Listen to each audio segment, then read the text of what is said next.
Baramutse neza, burakeye reka tuvugire hamwe ngo shimwa mwami, shimwa data, kubw'ineza yawe n'urukundo rwawe, kubw'uburinzi bwawe, tutashyizemo imbaraga zacu kugira ngo turindwe, tutashyize mu buhanga bwacu,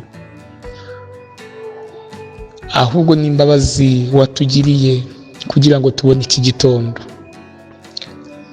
Nanjye ndi umwe mu bifatanyije n'abakubwiye igitondo cyiza, ndi umwe mu bakuramukije, kandi umwe mu bakwifurije intangiriro nziza z'icyumweru kugira ngo uzahirwe, uzabone Imana.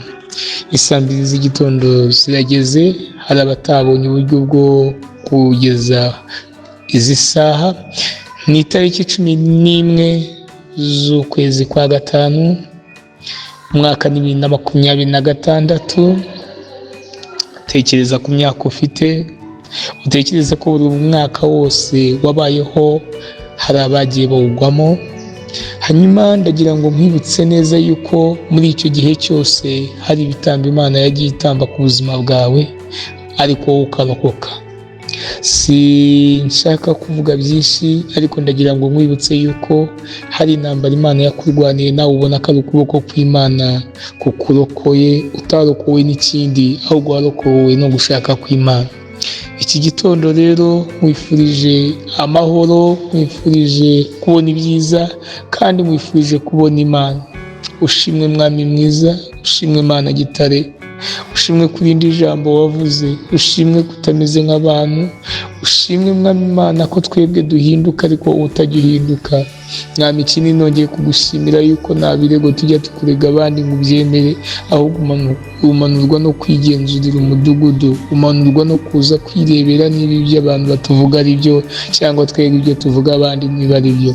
Ndagushimiye Mana nziza, unyemerere umuvandimwe agira umunsi mwiza udasanzwe, reka uyobore intambwe z'ibirenge bye, reka ijambo ryawe rimubere itabaza ry'ibirenge bye, kandi Mwami Imana unyemerere Mwami Imana agendane n'umucyo wawe, agendane no kubona ineza yawe, agendane no kubona Mwami Imana uri kumwe nawe, kubera ko ijambo ryawe rirambwira ngo ugushikamijeho umutima uzamurinda ab'amahoro masa. Hanyuma muri iki gitondo nanjye ndagira ngo nkubwire ngo wifurize abandi byiza, kubera ko kugira neza ntibisaza, kandi ikirusha abantu ujye wifuza ko n'abandi bakimenya. Hanyuma irakuzamuye kugira ngo ubere abandi umumaro. Nasomye ijambo ry'Imana mu gitabo cyo kubara, n'ibice byaho 11 n'umurongo wa 25. Uwiteka amanukira muri cya gicu avugana nawe, yenda ku mwuka umuriho, amushyira kuri abo bakuru uko ari 70. Nuko umwuka abaguyeho barahanura,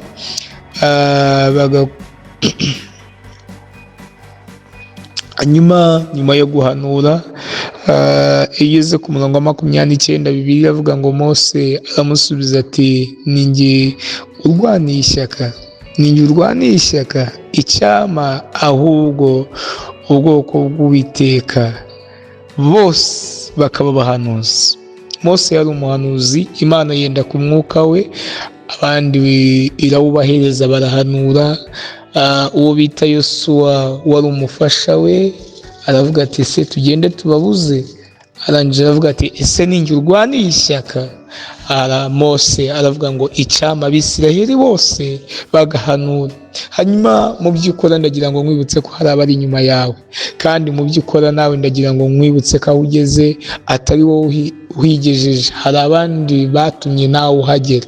Ndagira ngo nkubwire ngo nta muntu utagira mukuru we, kandi nta muntu utagira murumuna we, nta muntu utagira bamweretse icyerekezo, kandi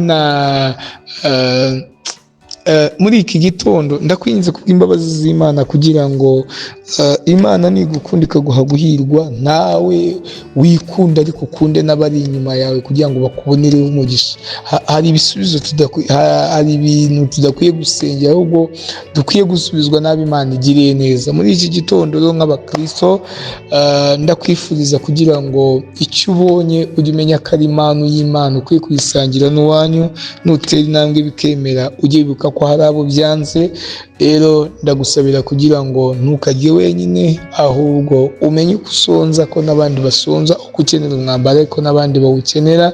Hanyuma umuririmbyi yaravuze ngo nugera isi yose gukomera amashyi uzibuke cya gihe wari uriho nta n'umwe ukuzi, kandi nugera ugasigaza wibuke ko hari abari mu mihana y'abandagaye. Ni ukuri mbasabiye amahoro y'Imana no guhirwa n'izina rya Yesu, amen.